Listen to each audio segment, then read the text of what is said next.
that's what I remind myself of. Is like whatever I'm writing and I decide to share, even though it might not be my favorite or it might not be something that I would particularly gravitate to personally, somebody else probably will, and it's probably something that they needed to read at that moment.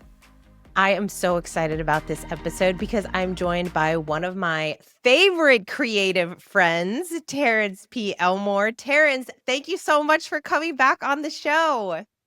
Oh man, it's great to be back. It's been a while. I know it's been a while. We chat with each other about our creative projects Oh and yeah.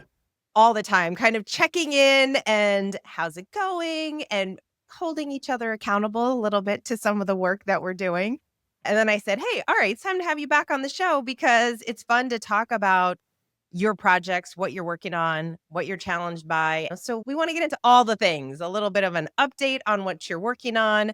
You and I, before we press record, we were talking through some of the things that we really wanted to share with the audience. And one of those things was the Poem a Day challenge that we do every Yes. year. You are the one that introduced me to the Poem a Day challenge last year, and it was so much fun, and then I was excited to do it again this year. So we can start with that, with the Poem a Day challenge, since you are such the poet and you create poetry all the time anyway. So the challenge for you, was it easier for you, or is it just as challenging to create poems every day? It's just as challenging because I think of poems all the time, but I don't always write them out. And so to actually sit there and be intentional about doing it every day as opposed to like once a week or a couple of times during the week, because I have a poem a day, poem a week for my blog. So if anything, I'm writing a poem at least once a week. But that everyday thing was kind of challenging. And you and I discussed this before. There were times where the prompts didn't come as early. And that kind of threw things off because I write better, I think. For the most part, I'll say I write better like in the morning or during the day.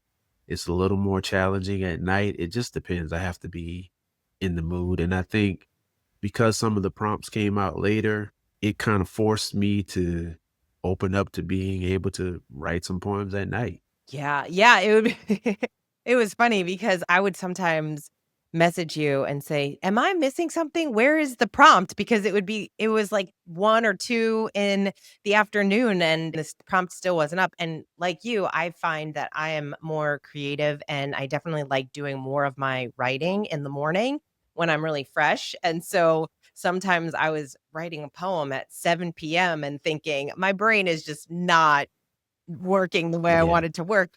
But it's kind of fun because it's part of the challenge of it all. It's almost like you're a little more tired. It's almost like it would be impossible to write the poem that you write at 7 PM that you would write at 7 AM.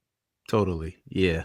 It reminded me of like when I played basketball, one of the things we always had to do at the end of practice was shoot free throws after we're tired because if you're able to shoot good free throws, then you'll be able to shoot them good during the game. So it just kind of reminded me of that. Ooh, I like that. Yeah, it's the practice of it all. And I have heard authors talk about how important it can be to stretch yourself in that way, to write when you're tired, to write when you're sick, to write when it's uncomfortable, to kinda change it up every now and then because it is that discipline of it all, and what shows up will be different, and so I think that's interesting. It almost made me wonder, did he do that on purpose, that it's not every day at the same time? I don't know if that was intentional on their part, but we may And then it never. was something I discovered near the end, like the last couple of days of the challenge. It was something weird going on with the website and then matching with the site where we actually post the poems. Because when I started going in through there, I saw some of them were being posted at 5 a.m., 4 a.m., like the other ones were. So I don't know if it was a connection issue or like you said, maybe they were like, just wait, let's just wait a little while to see, who's engaged and maybe let them sweat a little bit to see what they can pull off. I don't know. I don't they're probably like, "There was no rhyme or reason, we just posted it whenever," but Right. we may never know, but it is, for those that are wondering, it's Writer's Digest Poem a Day Challenge. They do it every April, and if you're interested at all, you can always go back and look at old challenges and take the prompts. I mean, essentially, they're sharing a writing prompt every day or yeah, every day for the month of April. They also have another challenge in November. It's the poem I think it's a poetry chapbook challenge where they challenge you to create your chapbook, and so it's Yeah. similar. They share a prompt every day for the month of November, which is again, it's just fun. I think challenges are such a fun way to stretch yourself creatively. I know for me, kind of like you, I'll listen to a song or I'll read a quote or I'll just have this idea in my mind, especially like on a walk in the morning or while I'm working out or just, sporadically think of something. And I think, oh, I should write that down. That's the first line of a poem. And then I don't, or I think I'm going to remember that. I'm not going to remember that. No. But when you're doing a challenge, you're pushed to, "Oh, let me write that down because I can use it later." It might be usable for the poem that I wanna write. And what's cool too is I used the prompts most of the 30 days, but there were a couple days that I decided to just write whatever I wanted to write. But I love a challenge like that because it really does, force you to create every day, and then at the end of the month, you have written 30 poems. Which is so Yes. cool. And it's 30 is a lot of poems. Some people probably think, well, that's it's not that hard, but that's a lot of poems to write and be consistent every day writing them. That's a lot. Yeah. Oh, yeah, and before we pressed record, I was sharing with Terrance, I've been talking a lot about publishing a book of poetry just for the fun of it, just because I think it would be fun to have this collection and to have it published, and I think it's again, it's just like a creative project that I think would be fun to put out into the world, and so I what's interesting is when you look back at those 30 poems, not all of them are good.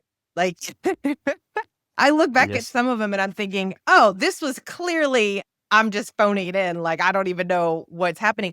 Yeah. But even those, what I love about the art of this challenge is even those poems that aren't that great, you can go back and turn them into something. And there were some poems that I would reread and think, "Oh, I don't really love this poem, but I love that line. I love this idea, like, this is the start of another poem."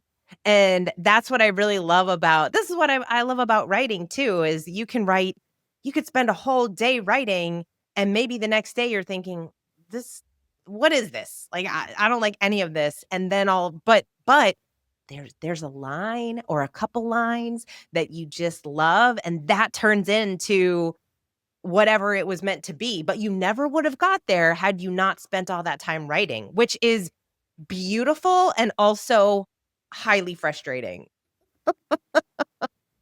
Agreed.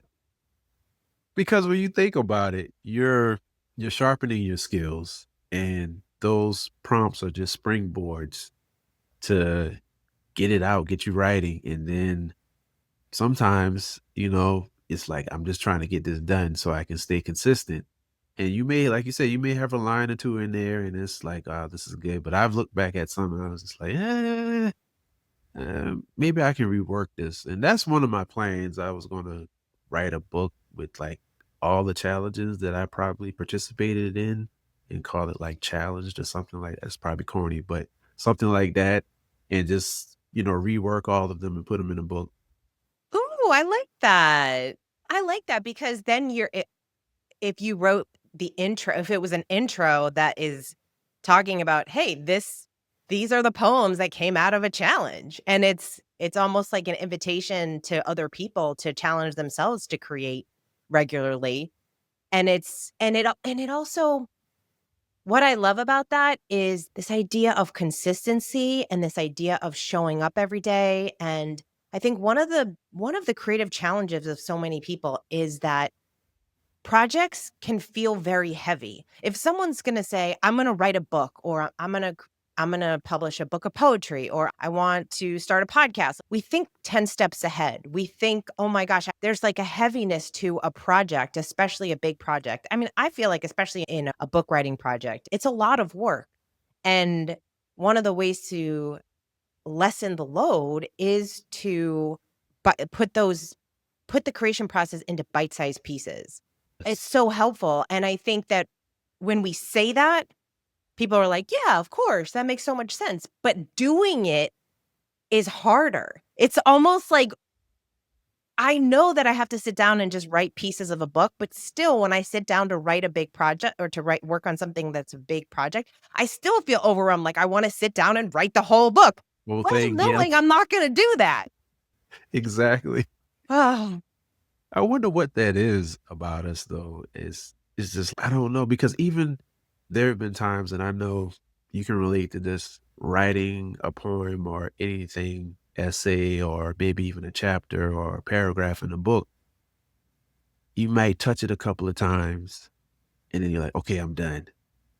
And then you come back to it later or after it's published, you're like, I could have said that differently. It's like it's never done.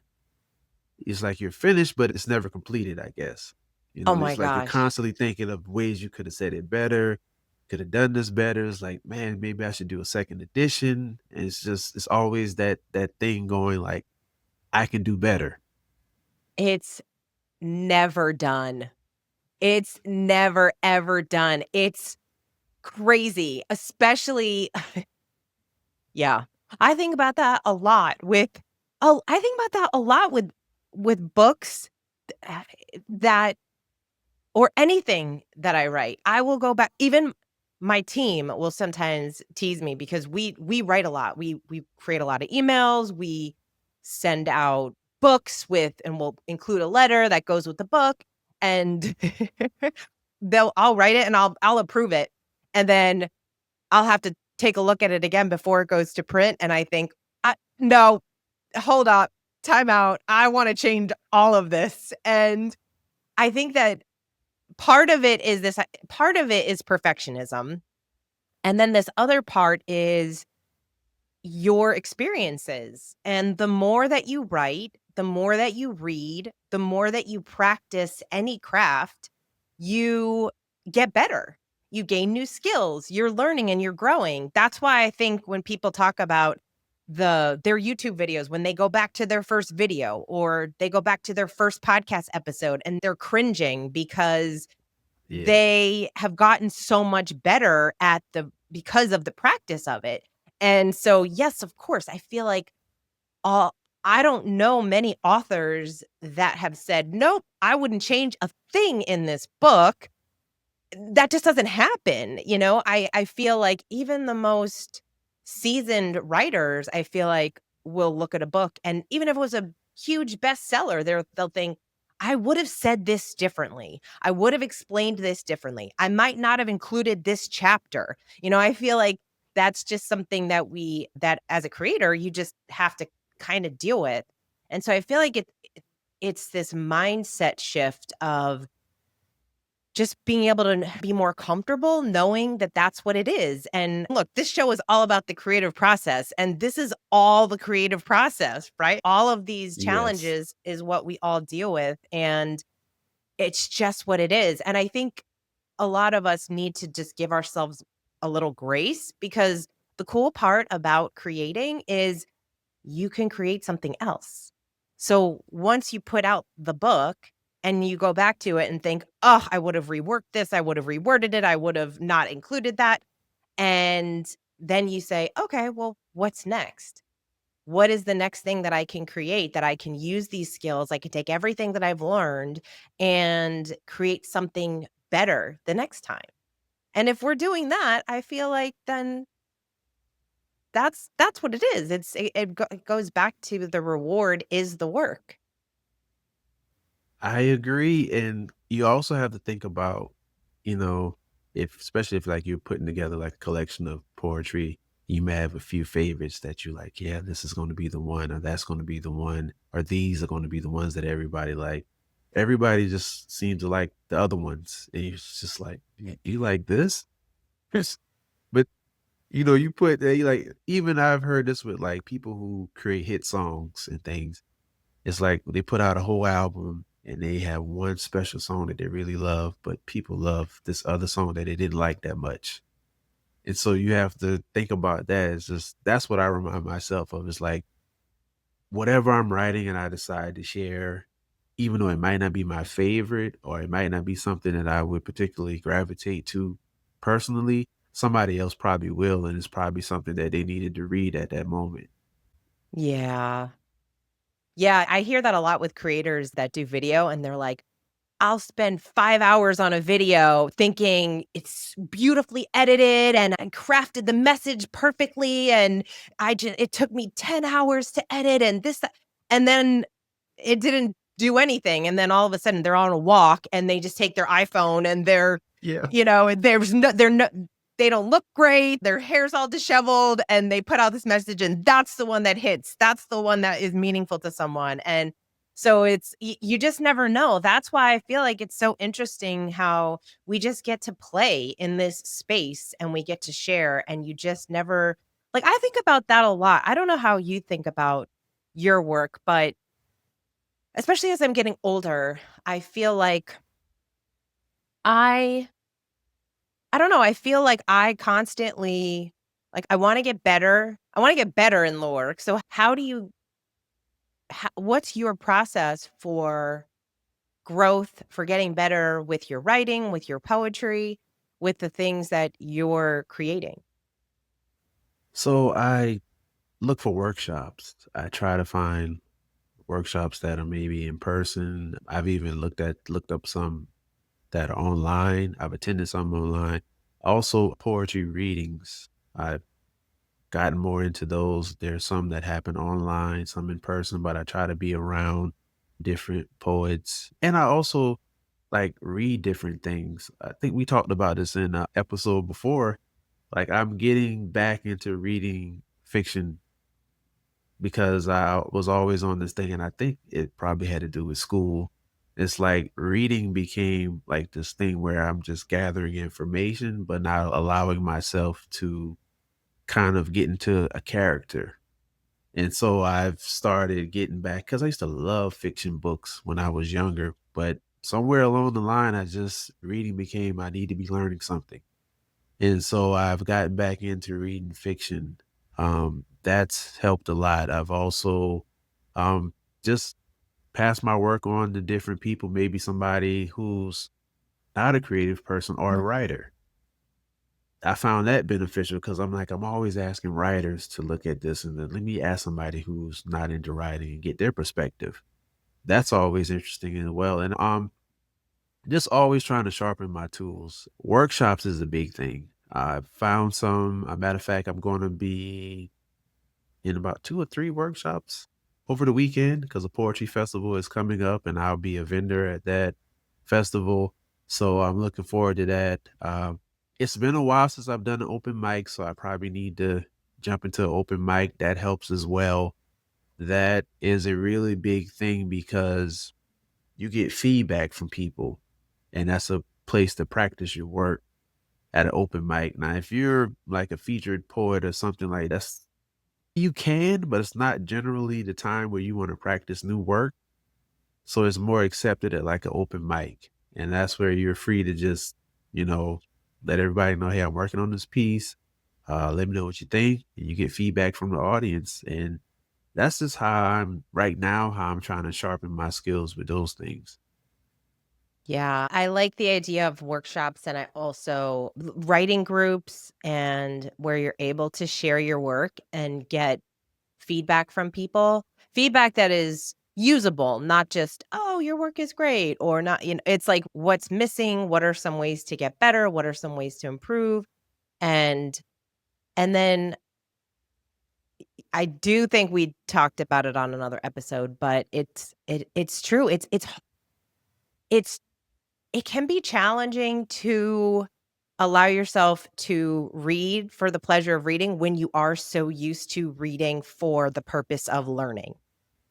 And I will still catch myself doing that. And so it's easier when you do pick up fiction because fiction is it's about the story, it's about storytelling.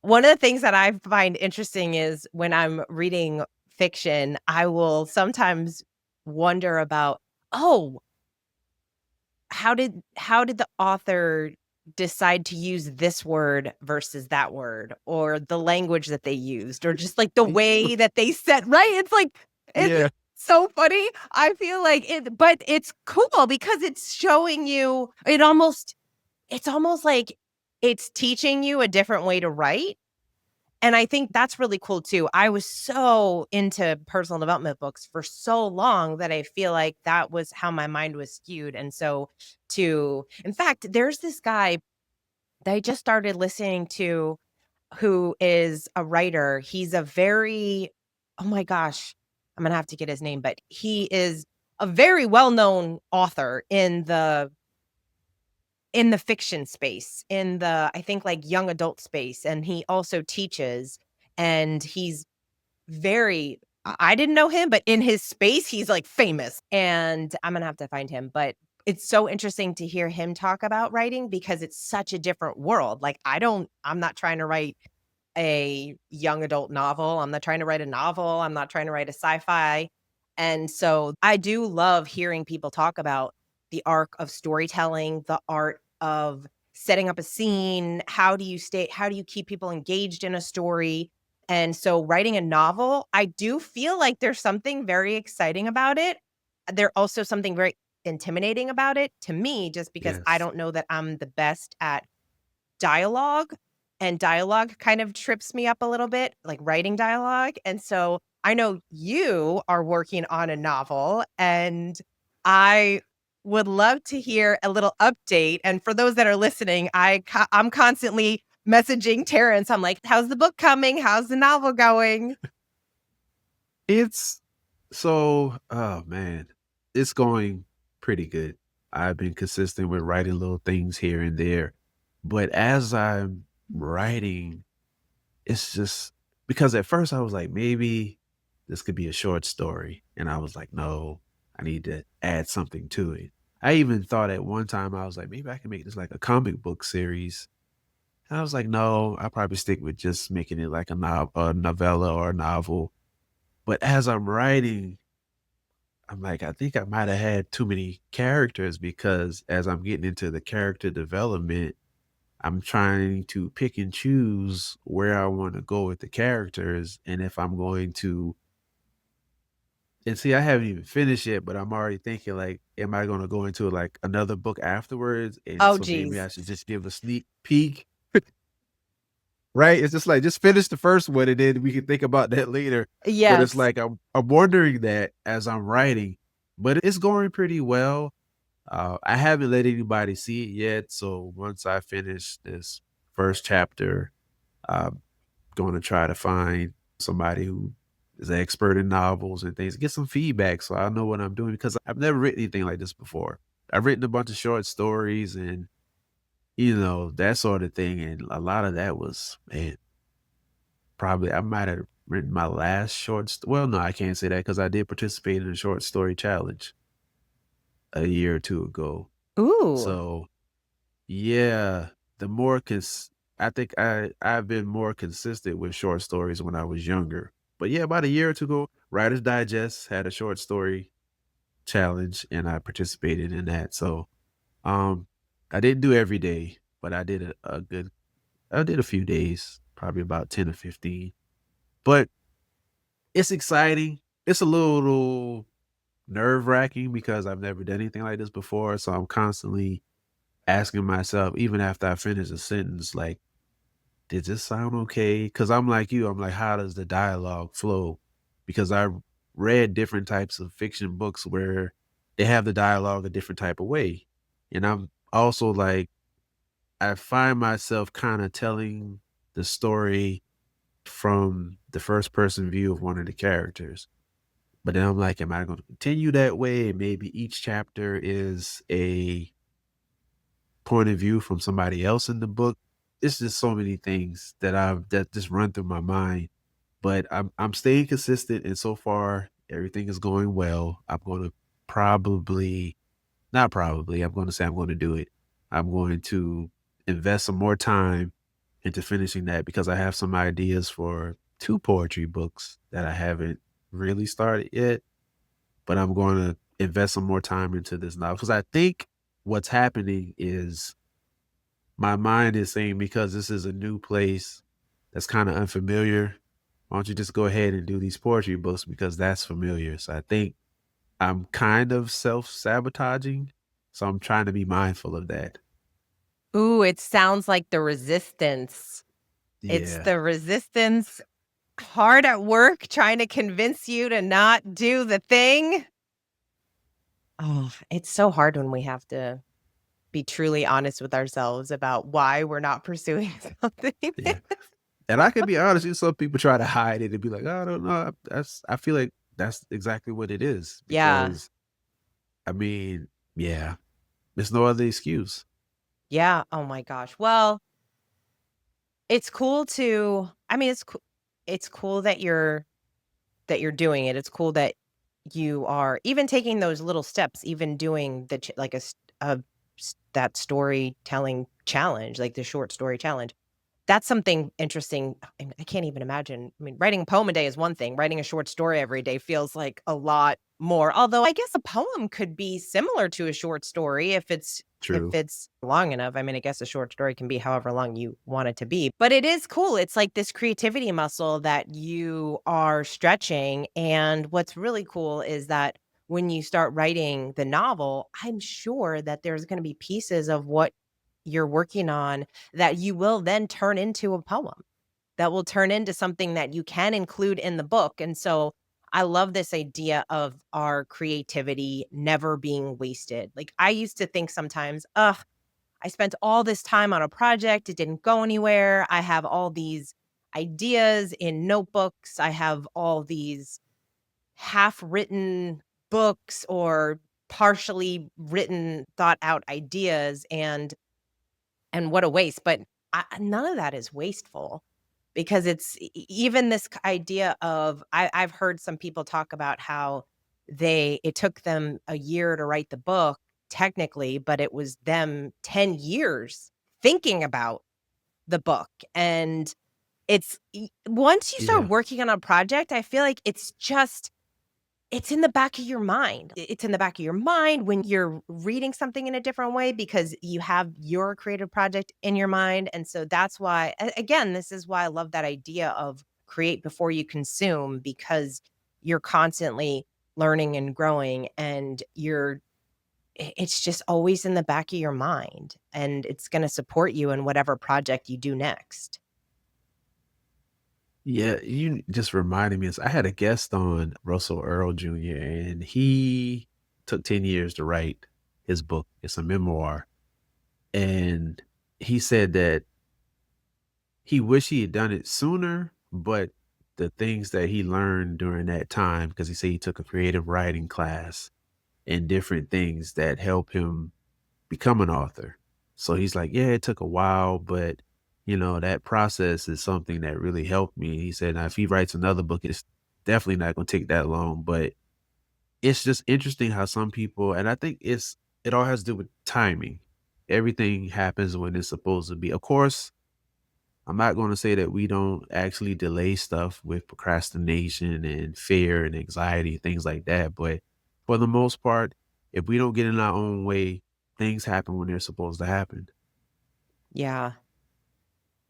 Yeah, well, you have a podcast and you do talk to a lot of poets and writers and people that are pursuing creative work in some way.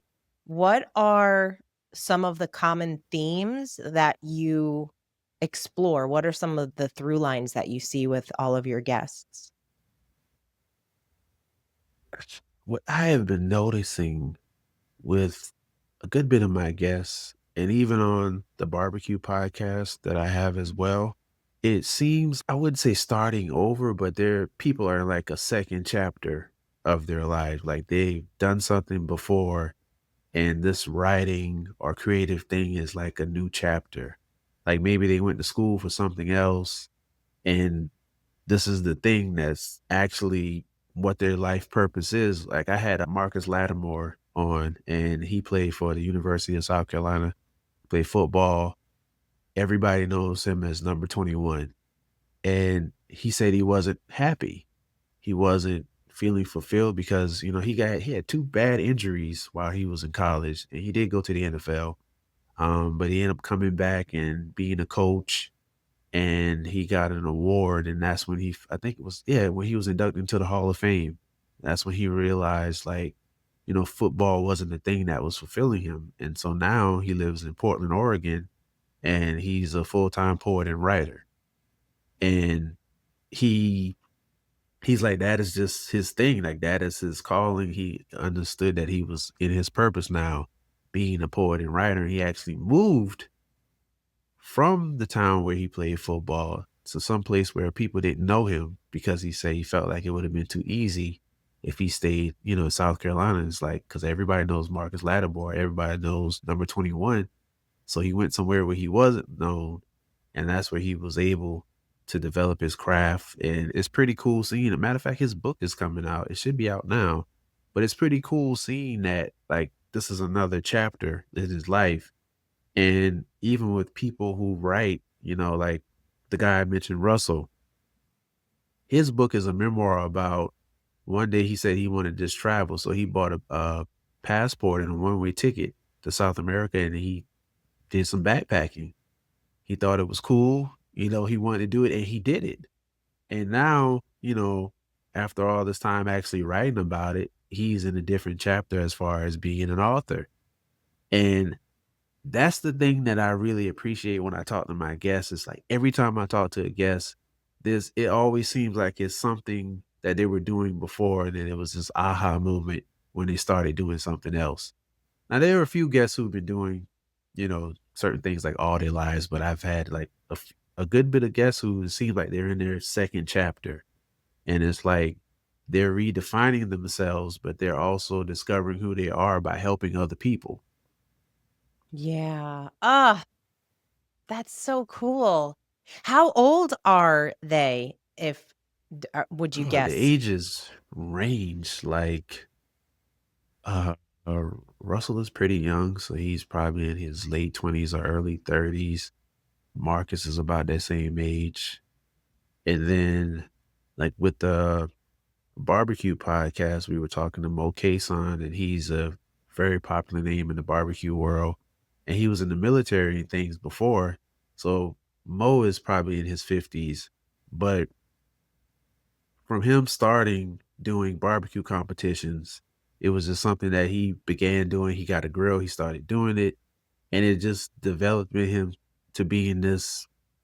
I mean, he's won a lot of barbecue competitions. He's a well-known name in the barbecue world, but that's like his second chapter in his life, going from the Yeah, military all those years until now. So it's like the ages range from like late 20s all the way up into the 50s. that's interesting. The reason I ask is because I'm working on a project where it is a lot around your next chapter and a lot of midlife, like people in midlife really deciding they're in their 40s or 50s and they're realizing, "Oh my gosh, I what was important to me 10 years ago is no longer that important to me." And so they're making this decision to move and exploring these ideas, one of them being identity. There's this I feel like we can become very attached to our identity of being whether it's a successful entrepreneur or business owner or a mother or a wife or a husband or whatever we have, like some people it can be challenging to let go. We've almost put so much on into this identity that it becomes harder to break out and take that next step. And I find it interesting that you mentioned that this gentleman had to leave. Like, I have to leave my home because it would be easier for me to explore these other pieces of me because he has this identity of being an athlete. And that means I'm not a poet, I'm not a writer. And so it's how do you break away from that and start to build this other chapter of your life? And so I think it's interesting. And for him, amazing that he did that. I think a lot of people, they close themselves off from making those changes. And so they just stick with it. Like they stick with the identity because they just it's so ingrained in them. And so I love this idea of breaking out and trying something new and seeing what fits. Like what fit in your 20s and 30s might not fit you in your 40s and 50s and beyond. And that's great because that means you're growing. It means that you are seeing things differently. I feel like we're always evolving and changing, and there are things that I was so certain were so important to me in my 20s that I thought would be forever, and as you get older, they just become less and less important. That is so true. And another thing that I notice about my guests is even though they're in the next chapter of their life, is with each one of them is something from that previous chapter that they're able to take with them, like the discipline. Like when I asked, like Marcus, for example, when I asked him about, how it was, you know, being a poet and doing slam poetry and how did, that feeling, he was like, he got the same feeling that he got when he was about to play a game. So he's used to that sort of thing, and even Mm. with, like, practicing stuff, he's used to practicing, so he was like, that work ethic with practicing and, performing, he took that into poetry, and I'm like, "Yes," I'm thinking about, like, a lot of things that we did growing up is, like, consistency, and even when we were kids, different things like our parents, make your bed and things like that. We thought it was trivial, but that's teaching us discipline, that's teaching us order and consistency. So it's a lot of things I reflect on, like things I learned being a kid, and I'm like, this has structured me as a successful adult because I have this structure, I have this work ethic, I have the discipline. If something needs to get done, regardless of if I want to do it or not, if it needs to get done, I'm gonna get it done. And that's just something that I took from childhood, because if you didn't clean your room or make your bed, certain things you couldn't do. So I developed this thing to where I do what I have to do so I can do what I want to do later. Yeah. Yep. Oh my gosh. All right. So Terrence, you know that I always ask my guests. Well, two things. One, I have to share just in case the listeners are thinking, Kate, you mentioned this author that was so famous that that you liked and don't know the name. Sorry, his name is Brandon Sanderson, if you wanna check him out and look Okay. him up. He does have a lot of YouTube videos. He's actually again, he teaches and as well as he's a writer. I mean, this man writes so many books, it's unreal, but he writes science fiction and fantasy stories. So if you're interested in learning from a writer that really understands how to craft a great story, he is someone that you can turn to. He's an interesting author for sure. So check him out. And then I always ask everyone that one question at the end of the episode, which is what is one activity that we can do in 10 minutes or less to live a more creative life? I'm trying not to say the same answer I said before, 10 minutes or less. You know what? It's okay if you say the You same know, answer. and I may be biased, but I think this works for everybody, is write out your goals, plan ahead, like things you want to do, and create a plan of how you're going to execute these things. Start from small goals to large goals, but come up with a plan for each. And I think that writing really helps you get things out of your mind and it makes it tangible because you can see it. So I would say writing. Yeah. Writing, journaling, get it out. Get out all those thoughts in your head, put it on paper. You never know what's going to show up. Terrence, thank you so much for coming back on the show. It was so fun to reconnect with you as always. Thank you for having me. I'm glad to be back. And for those that are listening, thank you so much for being here. I hope there was at least one idea, something that Terrence talked about or shared that inspires you to move forward in your creative projects, especially hey, go to Writer's Digest and go check out some of the challenges that they have. Even if it's not in the particular month, you can always go back to old challenges and just use their journaling prompts and maybe get a buddy, invite someone else to do it with you. And that's a great way to really stretch yourself creatively. So I hope you enjoyed this episode. And until next time, go create something.